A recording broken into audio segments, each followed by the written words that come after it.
आप सबको जय जिनेन्द्र। जम्बूद्वीप की चर्चा होने के बाद कुछ दिन के गैप के बाद आज अपनी कक्षा प्रारंभ हो रही है। अब हम चलेंगे तीन लोक के अधोलोक की ओर। तीन लोक में से मध्य लोक की चर्चा हमने बड़ी विस्तार के साथ की। उसमें एक विशेष बात आपको बतानी थी, लेकिन उसकी चर्चा अपन बाद में करेंगे, जो लवण समुद्र के बारे में थी। लेकिन अभी आज का विषय नया प्रारंभ करते हैं, इसलिए इस विषय के बाद अपन उसकी चर्चा करेंगे। समझना, तीन लोक में हमने मध्य लोक की चर्चा तो की है। अब आज से शुरू होगी वो अधोलोक की चर्चा। अधोलोक में तीन बातें गर्भित हो जाती है। पहली बात नरक, दूसरे भवनवासी देवों के भवन, और तीसरे व्यंतर देवों के भवन। यह तीनों अधोलोक में गर्भित हो जाते हैं, और इसके अलावा अन्य भी कई बातें अधोलोक में गर्भित हो जाती है, जो प्रसंगवश हम चर्चा करने वाले हैं। लेकिन आज मुख्यता से हमें शुरू करनी है वे अधोलोक के नरक और नरक के बिलों के बारे में, नरक की पृथ्वी के बारे में, और बिलों के आकार आदि के बारे में। इसलिए आज तो हम पूरी नरक सामान्य के ऊपर चर्चा करने वाले हैं। उसकी शुरुआत हम तीन लोक में और तीन लोक के बाजू में होने वाले वातवलियों से करेंगे। ठीक है, अब आपको विषय आज का समझ में आया होगा। अभी अपन चलते हैं वातवलियों की ओर।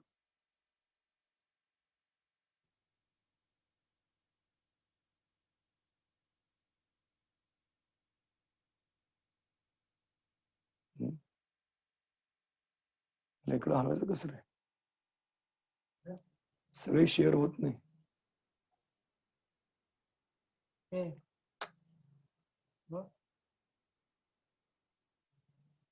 सगळे शेअर व्हायला पाहिजेत ना।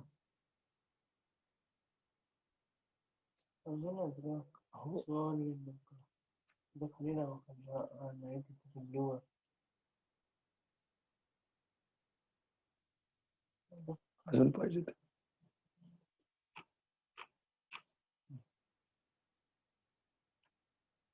अजून पाहिजेत। बरं ठीक है। चलिए अपन पहले शुरू करते हैं।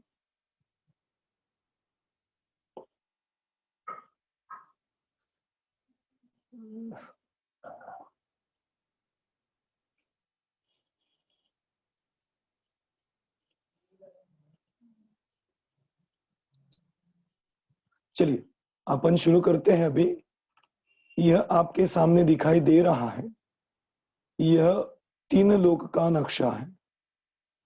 इस तीन लोक की चर्चा करते हुए हमने इस मध्य लोक की चर्चा की थी। अभी प्रारंभ करनी है अधोलोक की चर्चा। इसके बारे में तिलोय पन्नति में एक विशेष बात आई है, जो बता के अपन आगे बढ़ेंगे। इस तीन लोक के बीच में यह त्रस नाड़ी आपको दिखाई दे रही है। शुरुआत में हमने चर्चा की थी, वह सामान्य रूप से चर्चा की थी कि त्रस नाड़ी 14 राजू ऊंची है, क्योंकि तीन लोक के लिए अपन कहते हैं 14 राजू उतंग नभ लोक पुरुष संठान तामे जीव अनादिते भरमत है बिन ज्ञान। इस तीन लोक में अज्ञान के कारण, भ्रम के कारण निरंतर जीव भ्रमण कर रहा है। इसके बीच में त्रस नाड़ी है, जिस त्रस नाड़ी में त्रस जीव पाए जाते हैं। त्रस जीव के अलावा एकेंद्र जीव भी पाए जाते हैं, लेकिन इस त्रस नाड़ी के बाहर कोई त्रस जीव नहीं पाया जाता। जितने भी त्रस जीव पाए जाते हैं, इस त्रस नाड़ी के अंदर पाए जाते हैं। हमने आज तक इस त्रस नाड़ी को 14 राजू उतंग मतलब ऊंची, यह हमने जाना था।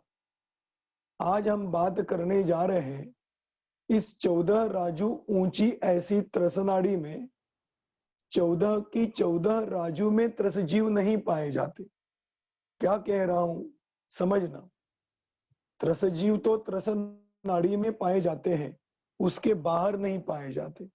दूसरी बात, त्रसनाड़ी 14 राजू ऊंची है, लेकिन त्रसजीव 14 राजू ऊंची पूरी की पूरी त्रसनाड़ी में नहीं पाए जाते।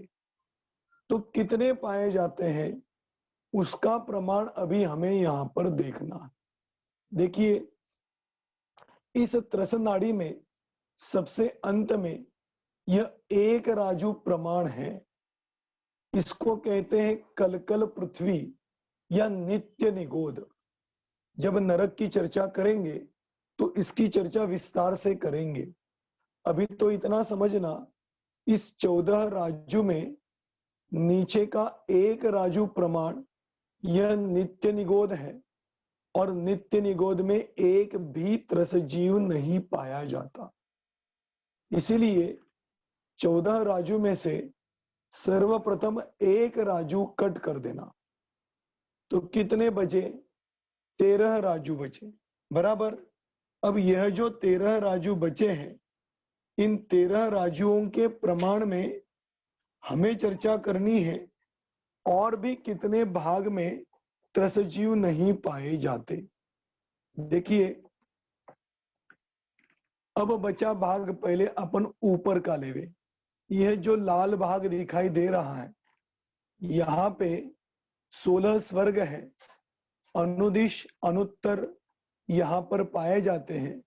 और उसके ऊपर का भाग जिसे हम कहते हैं अष्टम पृथ्वी, अष्टम वसुधा पाने को कर्मे ये 8 द्रव्य लिए, सहज शुद्ध स्वाभाविकता से निज में निज गुण प्रकट किए। ये अष्टम वसुधा क्या है, उसकी चर्चा अपन वसुधा अर्थात पृथ्वियों के बारे में करेंगे, तब करेंगे। अभी तो इतना समझना, ये 8वीं जो पृथ्वी है उसके कुछ भाग में त्रसजीव नहीं पाए जाते। कैसे नहीं पाए जाते वो मैं आपको यहां पर बताने जा रहा हूं। जो 5 अनुत्तर विमान है, सबसे अंत में यहां पर 5 अनुत्तर विमान होते हैं। 5 अनुत्तर विमान के ऊपर, अभी देखिए, सर्वार्थ सिद्धि के ऊपर 12 योजन का जो भाग है उसमें त्रसजीव नहीं पाए जाते। मतलब सर्वार्थ सिद्धि के ऊपर 12 योजन का भाग पूरा खाली है, आकाश है, फैला हुआ है, वहां पे कुछ भी नहीं, वहां पर भी त्रसजीव नहीं पाए जाते। उसके ऊपर 8 योजन की अष्टम वसुधा 8वीं पृथ्वी पाई जाती। और जो 8वीं पृथ्वी पाई जाती है, इसी 8वीं पृथ्वी के अंदर ही हम सिद्ध शिला कहते हैं। 45 लाख योजन चौड़ी यह जो सिद्ध शिला होती है, यह इस 8वीं पृथ्वी के अंदर आती है। अब इस 8वीं पृथ्वी की ऊंचाई 8 योजन है। तो ये सर्वार्थ सिद्धि से ऊपर 12 योजन का भाग बिल्कुल खाली। उसके बाद 8वीं पृथ्वी का 8 योजन का भाग, उसमें भी त्रसजीव नहीं पाए जाते। और उसके ऊपर वात वलय, 3 वात वलय है, घनोदधि वात वलय, घन वात वलय और तनुवात वलय। घनोदधि वात वलय 4000 धनुष का है, या तो हमने पहले देखा था 2 कोस ऊंचा। 2 कोस कहो या 4000 धनुष कहो, एक ही बात है। तो ये 4000 धनुष का पहला वात वलय घनोदधि, उसके बाद दूसरा 2000 धनुष का घन वात वलय, और 1575 धनुष का तनुवात वलय। इसमें भी त्रसजीव नहीं पाए जाते। अब ये जो वात वलय खत्म होते हैं, उसके बाद ऊर्ध्वलोक पूरा खत्म हो जाता है। इसके बाद आकाश द्रव्य पाया जाता है। इसलिए यह ऊपर आकाश द्रव्य है, यहां तक तो वात वलय है। अब ध्यान देना, ये 12 योजन वाला सर्वार्थ सिद्धि से 8वीं पृथ्वी तक का गैप, इसके बाद 8 योजन वाली 8वीं पृथ्वी, उसके बाद 4000 धनुष वाली घनोदधी वात वलय, 2000 धनुष वाला घन वात वलय, और 1575 योजन वाला 1575 धनुष वाला तनु वात वलय। इन सबको जब जोड़ते हैं तो देखो 8 योजन प्लस 12 योजन, ऐसे कितने हो गए? 20 योजन। अब 20 योजन को आप 8000 धनुष से गुना करना। क्यों गुना करना, समझना आप। एक योजन 8000 धनुष का होता है, तो 20 योजन गुना 8000 धनुष प्लस 4000 धनुष प्लस 2000 धनुष प्लस 1575 धनुष, यह तो वह ऊपर वाला हिस्सा, ठीक है। इन सबको आप जोड़ लेना। अब हम थोड़ा नीचे चलते हैं। ये तो 1 लाख योजन तो है ही, इस 1 लाख योजन के ऊपर 7वीं पृथ्वी या 7वां नरक है। 7वें नरक की ऊंचाई 8000 धनुष योजन है। 7वां नरक ऊंचाई में 8000 योजन है। इसके बीच में बिल्कुल बिल होते हैं। ये हम अभी क्रमशः समझेंगे, आप यहां पर ये समझ लेना मात्र। इसके ऊपर 8000 धनुष की 7वीं नरक है, 7वें नरक के बीच में बिल है, तो ऊपर के 4000 धनुष योजन, 4000 योजन छोड़ देना, क्योंकि बीच में है तो 8000 योजन का बीच का हिस्सा करेंगे तो ऊपर 4000 धनुष, 4000 योजन और नीचे 4000 योजन। तो ऊपर के 4000 योजन में त्रस जीव पाए जाते हैं।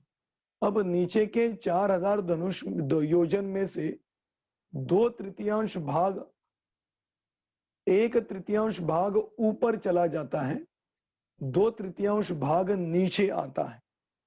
तो वही यहां पर बताया कि 4000 धनुष में से, 4000 योजन में से यदि 2/3 भाग माइनस करे तो 1/3 भाग बच जाता है।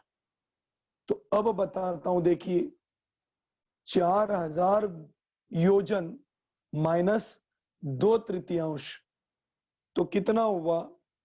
3999 प्लस 1/3 योजन। इतने नरक के भाग में त्रस जीव नहीं पाए जाते।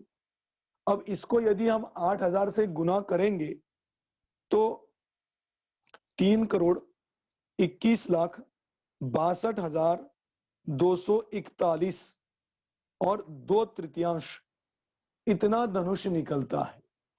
अब देखिए मैं आपको यहां पर बताऊं, पहले तो एक राजू नित्य निगोद का हो गया, प्लस यदि आप 12 योजन ऊपर वाला जो हमने हिस्सा देखा था ना, ये वाला, ये 12 योजन गुना 8000 धनुष करेंगे तो 96,000 धनुष। ये धनुष क्यों करना है?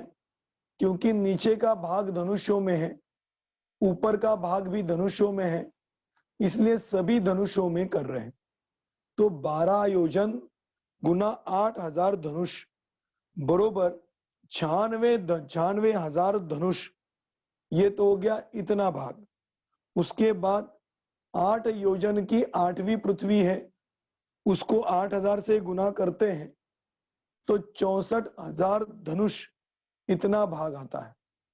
तो पहले 96,000 धनुष प्लस 64,000 धनुष प्लस 4000 धनुष प्लस 2000 धनुष प्लस 1575 धनुष, ये हो गया ऊपर का भाग जिसमें त्रसजीव नहीं पाए जाते, और नीचे में एक राजू प्लस जो मैंने कहा था 3,999 1/3, इनको यदि 8,000 से गुना करते हैं तो 3,61,62,241 2/3 धनुष, इतना प्रमाण 7वें नरक का बचता है जिसमें त्रसजीव नहीं पाए जाते।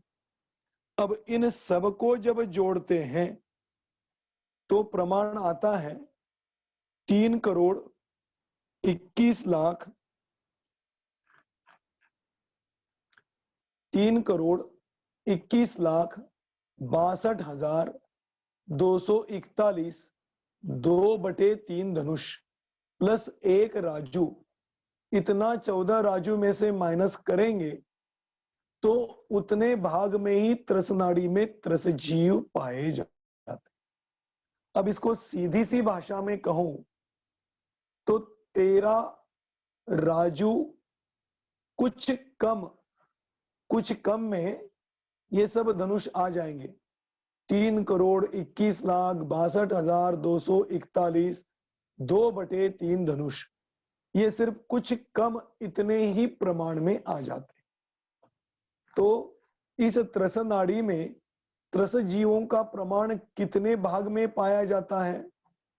तो कहते हैं 13 राजू कुछ कम इतने भाग में मात्र त्रस जीव पाए जाते हैं। मतलब कहने की बात यह कि इस 3 लोक में से त्रस नाड़ी में भी पूरे त्रस जीव नहीं पाए जाते, तो त्रस नाड़ी में भी 13 राजू कुछ कम इतने भाग में त्रस जीव पाए जाते हैं। आया समझ में? ऐसे इस 3 लोक के बीच में होने वाली त्रस नाड़ी और त्रस नाड़ी में पाए जाने वाले त्रस जीवों का प्रमाण है। ऐसे यह त्रस जीव पाए जाते हैं। ठीक है, यह तो हुआ सामान्य बात, मतलब त्रस नाड़ी के बारे में विशेष बात, लेकिन बाकी अभी तो सामान्य बात हुई। अभी अपने को चर्चा करनी है, यह नरक के बारे में चर्चा करनी। अब ये त्रस नाड़ी का तो प्रमाण हमने देखा, अब शुरू करते हैं थोड़ी जानकारी। देखिए, ये आपके सामने दिखाई दे रहा है, यह 3 लोक है। वास्तव में 3 लोक किसे कहते हैं मैंने बहुत दिन पहले आपको दिखाया था। चारों ओर पूरा आकाश फैला हुआ है। यदि हम विश्व की संकल्पना का विचार करते हैं तो शुरुआत लोक से होती है, लोक अलोक इनसे होती है, और प्रारंभ होता है आकाश द्रव्य, क्योंकि अनंतानंत सब जगह आकाश फैला हुआ है। आकाश का कोई आकार नहीं, आकाश का कोई रंग नहीं, आकाश का कोई स्पर्श नहीं, ऐसा अनंत ऐसा आकाश सब जगह फैला हुआ है। इस अनंत आकाश में बीचों बीच जहां पर 6 द्रव्य पाए जाते हैं, उतने आकाश के भाग को लोकाकाश कहते हैं, और इस लोकाकाश की अपेक्षा बाहर के सब आकाश को अलोकाकाश कहते हैं। वास्तव में अलोकाकाश के बीच में लोकाकाश है ऐसी बात नहीं। आकाश तो अखंड है। इस अखंड आकाश में जहां पर 6 द्रव्य पाए जाते हैं, इनको लोकाकाश कहते हैं, और इनकी अपेक्षा बाकी के आकाश को अलोकाकाश कहते हैं। अब इस आकाश द्रव्य के जितने भाग में 6 द्रव्य पाए जाते हैं, इसको लोकाकाश कहते हैं, और उसका आकार यह आपको सामने दिखाई दे रहा है वैसा होता है। इसमें ऊपर का भाग ऊर्ध्वलोक कहा जाता है, नीचे का भाग अधोलोक कहा जाता है, बीच का भाग मध्यलोक कहा जाता है। ऊपर 7 राजू इतनी ऊंचाई वाला ऊर्ध्वलोक है, नीचे 7 राजू ऊंचाई वाला अधोलोक है, और यहां पर बीच में मध्यलोक है। अधोलोक की नीचे की चौड़ाई 7 राजू है, बीच की चौड़ाई 1 राजू है, और ऊर्ध्वलोक की नीचे की चौड़ाई भी 1 राजू है, ऊपर की चौड़ाई 1 राजू है। इसको त्रिलोक सार में कहा 1.5 मृदंग के आकार का यह लोकाकाश होता है। 1.5 मृदंग क्यों कहा? ये जो मृदंग होता है ना, मृदंग मतलब जो बजाते हैं, तो इस तरफ और इस तरफ छोटा होता है, बीच में बड़ा होता है, इसको कहते हैं मृदंग। और इसको यदि अपन आधा करें ना, तो अधोलोक का भाग इसके आधे भाग जैसा है। इसीलिए देखिए, इसको यदि मैं आधा करूं तो बिल्कुल अधोलोक, उल्टा अधोलोक आपको दिखाई देगा। ऐसे इस प्रकार से यह 1.5 मृदंग के आकार का यह लोक कहलाता है। इसमें ऊपर का लोक 7 राजू ऊंचा है,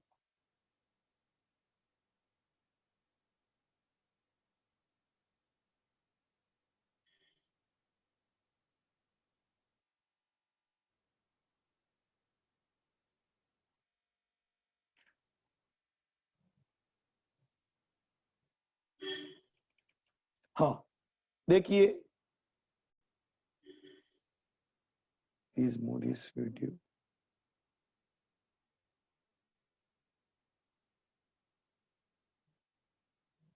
चलिए, ये कुछ मैसेज आ रहा है, समझ में नहीं आ रहा है, आप देखते जाइए। चलिए, ये 1.5 मृदंग के आकार का यह लोक कहलाता है। ये बीच में ऊर्ध्वलोक 5 राजू चौड़ा होता है, ऊपर 1 राजू, नीचे 1 राजू, और अधोलोक का तो हमने प्रमाण देखा। या इसको कहते हैं, यदि व्यक्ति पांव फैला के कमर पे हाथ रख के खड़ा हो जाए तो जो आकार बनता है, यह इस लोकाकाश का आकार बनता है। ठीक है, ऐसे लोकाकाश का आकार होता है। इसमें ऊर्ध्वलोक की चर्चा तो अपन बाद में करने वाले हैं, अभी हम चर्चा करते हैं अधोलोक की। ठीक है, ये देखिए, ये है अधोलोक। इसमें जब नरकों की चर्चा सामान्य रूप से करते हैं तो हम देखते हैं 7 नरक कहलाते हैं, और 7 नरक ये जो आपको दिखाई दे रहे हैं, ये इस प्रकार के 7 नरक हैं। सामान्य रूप से हमने आज तक तो देखा था 7 नरक एक एक राजू के समझे जाते हैं, 1, 2, 3, 4, 5, 6 और 7। लेकिन यह बहुत स्थूल कथन है। वास्तव में एक राजू का एक नरक नहीं है, यह सामान्य रूप से कहा जाता है। विशेष रूप से चर्चा यदि करेंगे तो इसमें एक राजू के कुछ हिस्से में ही मात्र नरक है, बाकी का भाग तो अलग अलग वस्तुओं से व्याप्त है। कैसे व्याप्त है उसकी चर्चा अभी अपन करने जा रहे हैं। देखिए, ये आपको दिखाई दे रहा है, यह वात वलय से घिरा हुआ लोकाकाश है। यह लोकाकाश चारों ओर से वात वलय से घिरा हुआ होता है। वात वलय जिसकी अपने चर्चा की, पहला वाला वात वलय घनोदरी वात वलय, बाहर से लेके, फिर बीच वाला घनवात वलय और तनुवात वलय, ऐसे 3 वात वलयों से यह लोकाकाश घिरा हुआ है। इसमें ये बीच वाला, अंदर वाला घनोदधी, ये घन, और ये तनुवात वलय। इन वात वलयों का प्रमाण भी आता है। यह ऊपर की तरफ और नीचे की बीच की तरफ छोटा होता जाता है और इस तरफ मतलब जो हम ऊर्ध्वलोक का बीच का भाग कहते हैं वहां पे बहुत चौड़ा होता है। इसकी चर्चा शायद अपन ने पहले की है।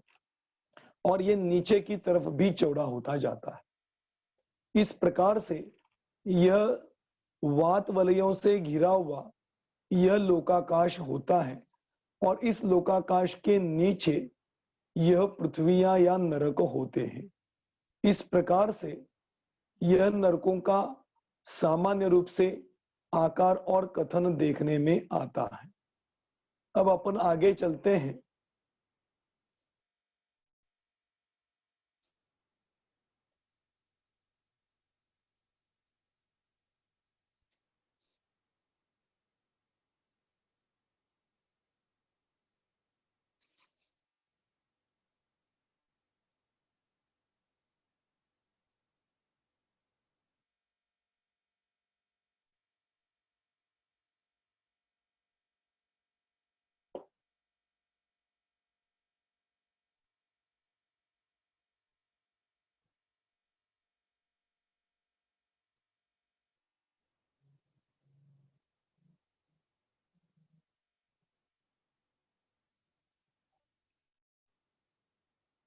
देखिए, ये आपके सामने दिखाई दे रहा है, ये अभी चर्चा किया हुआ लोक।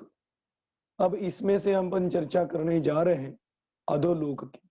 ये मैंने आपको अभी कहा था, एक एक राजू प्रमाण हमने सामान्य रूप से पहले देखा, लेकिन इसके बीच में यह वात वलय होते हैं।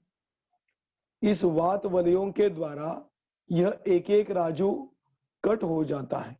ये पहला, दूसरा, तीसरा, चौथा, पांचवा, छठा और सातवां, ये सामान्य रूप से नरक देखे थे। अब हम देखते हैं, एक राजू तो यहां से यहां तक है, लेकिन इसके बीच में यह वात वलय है। इसी प्रकार से दूसरा राजू यहां से यहां तक है, लेकिन इसके बीच में वात वलय है। तीसरा राजू यहां से यहां तक है, लेकिन इसके बीच में वात वलय है। ऐसे इन वात वलयों के द्वारा यह नरक कटा हुआ है। अब कैसे कटा हुआ है इसके बारे में मैं आपको बताने जा रहा हूं। देखिए,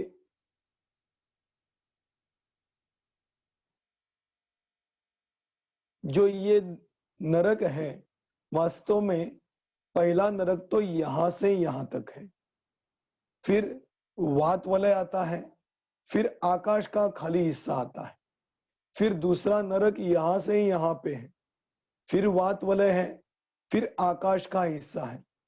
तीसरा नरक यहां से यहां तक है, फिर वात वलय है, फिर आकाश का हिस्सा है। चौथा नरक यहां से यहां तक है, वात वलय है और फिर आकाश का खाली हिस्सा। इस प्रकार से ये नरक यहां से यहां तक, वात वलय, आकाश का खाली हिस्सा, फिर सातवां नरक, यहां से छठा नरक यहां से यहां तक, वात वलय और आकाश का खाली हिस्सा, और सातवां नरक यहां से यहां तक है, वात वलय है और नीचे नित्य निगोध है। ऐसे इन नरकों का प्रमाण तो बहुत छोटा है, लेकिन हम समझते हैं एक राजू वाला। वैसे देखा जाए तो एक राजू तो पहले नरक से दूसरे नरक के बीच का भाग बिल्कुल एक राजू प्रमाण आता। दूसरे नरक से तीसरे नरक का प्रमाण एक राजू वाला हिस्सा आता है। तीसरे नरक से चौथे नरक तक का हिस्सा एक राजू वाला आता है। इस प्रकार से यह नरकों का प्रमाण अब आपको यहां पर अधिक स्पष्ट होगा। देखिए, ये नरक यहां से यहां तक, इनके नाम आपने सुने हैं, रत्न शर्करा, वालुका, पंक, धूम, तम, महातम ऐसे 7 नरकों के नाम हैं, या इनके परंपरागत नाम धम्मा, वंशा, मेघा, अरिष्टा, मघवा और माघवी, ये 7 नाम भी पाए जाते हैं। इन दोनों के बारे में चर्चा आती है कि यह 7 प्रकार की पृथ्वियां कहलाती है। 7 प्रकार की पृथ्वी क्यों, मैं आपको बताता हूं। यह पृथ्वी इसलिए है क्योंकि लोकाकाश के इस कोने से इस कोने तक पूर्ण रूप से फैली हुई, इसीलिए इस पहले नरक को पहली पृथ्वी कहा जाता है। जैसे धम्मा नाम की पृथ्वी, तो धम्मा नाम की पृथ्वी यहां से यहां तक फैली हुई, इसीलिए इस कोने से पूर्व से लेके पश्चिम तक पूरा का पूरा एक पृथ्वी का भाग है। अब इसमें नरक बिल कहां पाए जाते हैं?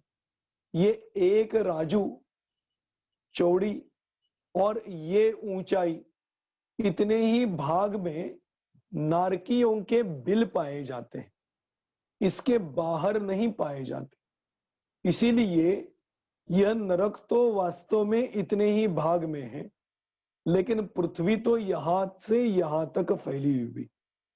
त्रिलोक सार में इस पृथ्वी का प्रमाण बताया कि पूर्व से लेकर पश्चिम तक यह पृथ्वी वेत्रासन के आकार की है। वेत्रासन मतलब बांस का जो आसन होता है, आपने अभी भी कई जगह देखा होगा कि जैसे छोटे छोटे बांस के जोड़कर एक आसन बनाया जाता है, जो नीचे की तरफ चौड़ा होता है और ऊपर डोरी से बंधा होता है, जिसके ऊपर अपन बैठते। तो वेत्रासन मतलब बांस का आसन। बांस नीचे की तरफ वो आसन चौड़ा होता है, ऊपर की तरफ सकड़ा होता है, इसलिए इसको वेत्रासन कहते हैं। तो ये 7 पृथ्वियां वेत्रासन के आकार की है। ये पहली पृथ्वी हो गई। ये दूसरी पृथ्वी, मैंने कहा पहली पृथ्वी के बाद ये वात वलय है। वात वलयों का प्रमाण भी यहां से यहां तक, पहला वात वलय 20,000 योजन ऊंचा है, दूसरा वात वलय 20,000 योजन ऊंचा है, तीसरा वात वलय 20,000 योजन ऊंचा है। इस प्रकार से एक राजू में से पहले पृथ्वी का प्रमाण प्लस 60,000 योजन वात वलयों का प्रमाण यदि माइनस करेंगे, तो जितना प्रमाण बचेगा उतने में यह खाली आकाश पाया जाता है। फिर दूसरा राजू लो, दूसरा राजू यहां से यहां तक है। अब इसमें से ये दूसरे नरक, दूसरी पृथ्वी कहलाएगी। इस दूसरी पृथ्वी में धम्मा वंशा, ये दूसरे नंबर की वंशा पृथ्वी है। ये भी यहां से यहां तक फैली हुई, लेकिन इसके बिल इस त्रस नाड़ी में यहां से यहां तक ही पाए जाते हैं। आया समझ में? इस प्रकार से ये दूसरे नरक का प्रमाण हुआ। उसके बाद 20-20-20 ऐसे 60,000 योजन ऊंचा वात वलय है। तो एक राजू में से दूसरी पृथ्वी प्लस 60,000 योजन माइनस करे तो जितना भाग बचता है उतना खाली आकाश पाया जाता है। फिर तीसरी पृथ्वी यहां से यहां तक पाई जाती है और इसका यहां पर बिल पाए जाते हैं, लेकिन पृथ्वी तो पूर्व से पश्चिम पूरी तरह से फैली हुई। इस तीसरी पृथ्वी प्लस वात वलय में एक राजू में से माइनस करेंगे तो जितना भाग बचा उतना आकाश का भाग है। ऐसे ही आप सब पृथ्वियों के बारे में समझना, और जैसे नीचे नीचे जाएंगे वैसे वैसे आकाश का भाग बढ़ता जाएगा और नरक की पृथ्वियों का भाग कम होता जाएगा, क्योंकि नरक की पृथ्वियां पहली पृथ्वी सबसे ऊंची है और बाद की पृथ्वियां कम कम होती जाती है, और सबसे अंतिम पृथ्वी इतनी ही है, लेकिन वो पूर्व से पश्चिम तक फैली हुई है। इस प्रकार से इन सातों पृथ्वियों के बीच में जो त्रस नाड़ी है, इन त्रस नाड़ियों में मात्र बिल पाए जाते हैं, बाहर की तरफ बिल नहीं पाए जाते। लेकिन पृथ्वी तो पूर्व से लेकर पश्चिम तक स्पर्शित है। इसके बारे में तिलोय पन्नति में एक बात बताई है कि ये जो नरक की पृथ्वियां हैं, ये पृथ्वियां तीन तरफ से वात वलय को स्पर्शित करती है। कैसे? इस तरफ भी वात वलय को स्पर्शित करती है, इस तरफ भी वात वलय को स्पर्शित करती है, और नीचे की तरफ वात वलय को स्पर्शित करती है। बीच वाला तो खाली आकाश का भाग है, उसको स्पर्शित नहीं करती। ऐसे सातों पृथ्वियां तीनों तरफ से वात वलय को स्पर्शित करती है। आया समझ में? इस प्रकार से इन सात पृथ्वियों का सामान्य रूप से कथन इन अधोलोक के वर्णन में आता है। ऐसी यह सातों पृथ्वियों का आकार और प्रमाण पाया जाता है। अब इन पृथ्वियों को आप 3D में देखना चाहो तो वो इस प्रकार से दिखाई देती। ये तो वात वलय है, इस वात वलय को इस पहली पृथ्वी ने स्पर्शित किया, दूसरी पृथ्वी ने स्पर्शित किया, तीसरी ने, चौथी ने, पांचवी, छठी और ये सातवीं। ऐसे सातों पृथ्वियों ने इस वात वलय को स्पर्शित किया। और ये बीच में क्या दिखाई दे रहा है? ये है त्रस नाड़ी का भाग। ये त्रस नाड़ी इस प्रकार से इस नरक में पृथ्वियों के बीच में पाई जाती। मतलब चारों तरफ से यह पृथ्वी होती है और बीच में त्रस नाड़ी होती है, और इन त्रस नाड़ियों में बिल होते। ये कैसे होते हैं, ये हम 2 दिन के बाद देखने वाले। आज तो हम यहाँ पर सामान्य कथन देख रहे थे, और इस सामान्य कथन की अपेक्षा यह नरक का सामान्य कथन हुआ। अब कल इसकी विशेष चर्चा करते हुए एक एक नरक का विस्तार से वर्णन देखने वाले। वैसे इनकी ऊंचाई का प्रमाण भी आता है, और हर नरक का एक अपनी विशेषता लिए हुए स्वरूप है। वो क्या क्या स्वरूप है, वो नरक वास्तव में नरक है क्या, है तो कितने बिल है, बिल भी होते हैं क्या, और वो प्रत्येक नरक में कितने बिल हैं, इन सब की चर्चा अभी अपन कल करेंगे। आज तो यहीं पर विराम लेते हैं। इस प्रकार से आज हमने सामान्य रूप से अधोलोक के वर्णन में नरक का वर्णन देखा और नरक के स्वरूप के बारे में चर्चा की। इस प्रकार से अभी तो यही रुकते हैं। यदि किसी को कोई प्रश्न हो तो आप पूछ सकते हैं।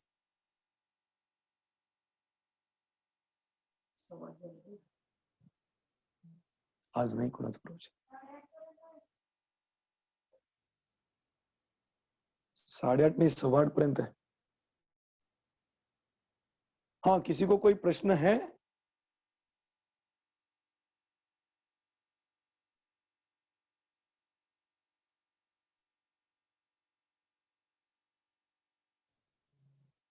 हाँ, पूछिए।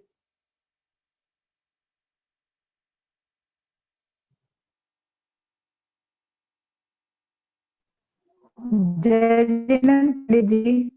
जय जिनेन्द्र। जय जिनेन्द्र पंडित जी। जय जिनेन्द्र, बोलिए बोलिए। हेलो। हाँ ये जो आपने बताए हैं त्रस नाड़ी, जो त्रस नाड़ी आपने बताए हैं कि जी, हाँ, त्रस नाड़ी आप जो बताए हैं, तो क्या नार की जो पूरी त्रस नाड़ी भर में ही पाए जाते हैं? पूरी त्रस नाड़ी में नहीं पाए जाते हैं। त्रस नाड़ी के अंदर भी उनके बिल होते हैं, और बिलों के जी अंदर ही मात्र नारकी जीव पाए जाते हैं। जी। बाकी के भाग में तो उन अच्छा। पृथ्वियों का जो भाग है वह भाग पाया जाता है। अच्छा, ठीक है। तो सभी नरक पृथ्वियों के बीच में ये तीन तीन वात वलय होते हैं। हाँ बिल्कुल, हर हेलो। पृथ्वी के बीच में 3 वात वलय होते हैं। हाँ, और इस कल कल प्रकार से पृथ्वी के बारे में क्या बताया आपने पंडित जी? क्या? कल कल हाँ क्या? पृथ्वी के बारे में आपने बताया ना? ये तो जो वो दिखाई कितने दे रही है आपको स्क्रीन कल पे, कल पृथ्वी कितनी जगह में पाई जाती है? वास्तव में सामान्य रूप से तो एक जी राजू प्रमाण कही जाती है। एक राजू ऊंची और एक राजू जी चौड़ी, इतनी सामान्य जी रूप से कलकल पृथ्वी कही जाती है। जी। लेकिन एक राजू में 7वें नरक का भाग और 60,000 योजन वात वलय, हाँ इतना माइनस करने के बाद हाँ। कलकल पृथ्वी का प्रमाण निकलता है। और इसमें मात्र नित्य अच्छा। निगोदिया जीव पाए जाते हैं। ठीक है। हाँ, अब और जय किसको जिनेन्द्र प्रश्न है पंडित जी। पूछिए। जय जय जिनेन्द्र जिनेन्द्र। पंडित जी, ये जय वात जिनेन्द्र बोलिए। वलय और आकाश हाँ अलग अलग चीज कहलाई। बिल्कुल, ये वात तो वलय मैंने पहले चर्चा की है वात वलय की। ये घनोदधि वात वलय, घन वात वलय, तनु वात वलय। अनुवाद वलय। तो ये इनमें घन जैसा, घन और उदधि, उदधि मतलब जल, इसमें प्रमाण, इसमें वायु, वायु में भी अलग अलग प्रकार के मिश्रित ऐसे पदार्थ पुद्गल परमाणु होते हैं। इनसे मिला हुआ ये वात वलय है। और आकाश में ये कुछ नहीं होता है। इसलिए आकाश और ये वात वलय, ये दोनों भिन्न भिन्न है। तो आकाश द्रव हो गया और ये वात वलय बिल्कुल उससे भिन्न है। उद्गल कहलाएगा। हाँ, वात वलय में पुद्गल द्रव्य भी है, हवा भी है। वात वलय कहला ना, वलय मतलब जो घिरा हुआ है उसको कहते हैं हाँ, वलय। घेरा हुआ तो ठीक और है। हाँ, और उसमें वायु और जल का अंश है, या वायु और परमाणुओं का अंश है। ऐसे ये वात वलय होते हैं। मतलब वायु का एक जीव नहीं, वायु अकेले समझे। वायु अकेले। ठीक है। हाँ ठीक। जय चलिए, जय जिनेन्द्र। और किसी को कोई प्रश्न हो तो पूछ लीजिए। जय जिनेन्द्र है सर। जय जिनेन्द्र। ये जो आपने जो पृथ्वियां हैं, जो नरक दिखाए हैं, हाँ हाँ इसमें पृथ्वी तो ऊपर मतलब थोड़ी मोटाई वाली है, बाकी नीचे वो आकाश है। हाँ हाँ। तो जो कलर आपने दिए, यानी जो धूम प्रभा, तम प्रभा, यानी तो वो जो नीचे आकाश है उसमें भी वैसी ही प्रभा है उस नहीं नहीं, सिर्फ नरक की जो पृथ्वी है, इन पृथ्वियों में ही वैसी प्रभा है। बाकी बाहर कहीं पर भी वैसी प्रभा नहीं। नहीं, वो अभी इसमें वो कलर पूरे पूरे में दिख रहे हैं ना, एक एक नहीं, राजू। ये सामान्य रूप से दिखाया था। ये देखिए अभी जो स्क्रीन पे दिखाई दे रहा है, हाँ तो ये तो पूरी पृथ्वी, पहली पृथ्वी तो पूरी है। तो हाँ। यहाँ पर अभी वो रत्न प्रभा आदि मैंने इसलिए डिटेल्स नहीं कहा, क्योंकि कल उसकी चर्चा करने वाला हूं। लेकिन उसकी आभा मात्र इतने ही भाग में है। ये नीचे वाला जो आकाश है, इसमें उसकी आभा नहीं पाई जाएगी। फिर दूसरी पृथ्वी की आभा इसी में पाई जाएगी, फिर यहाँ पर नहीं पाई जाएगी। ठीक। वो तो पहले जो मैंने कहा, ये सामान्य रूप से ऐसा एक राजू वाला दिखाया जाता है, लेकिन वास्तव में उसका आकार यदि आप देखना चाहो तो ऐसा है। ठीक। पृथ्वियां तो ऐसी फैली हुई है, बाद में वात वलय, और बाद में यह आकाश। इसलिए इस आकाश में कोई आभा नहीं होती। ठीक। फिर दूसरी आभा दूसरे नरक पृथ्वी में होगी, और पृथ्वी में पूरी होगी, सिर्फ त्रसनाड़ी में नहीं होगी। पूरी पूर्व से लेके पश्चिम तक जितनी पृथ्वी है, सब में वैसी आभा होगी। ठीक।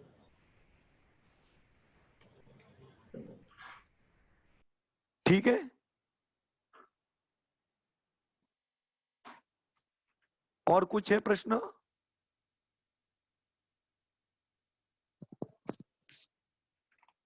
चलिए, तो इस प्रकार से आज हमने सामान्य रूप से नरक का वर्णन देखा। कल हम विस्तार से इसका वर्णन देखेंगे। आज यहीं पर रुकते हैं। जय बोलो महावीर भगवान की जय।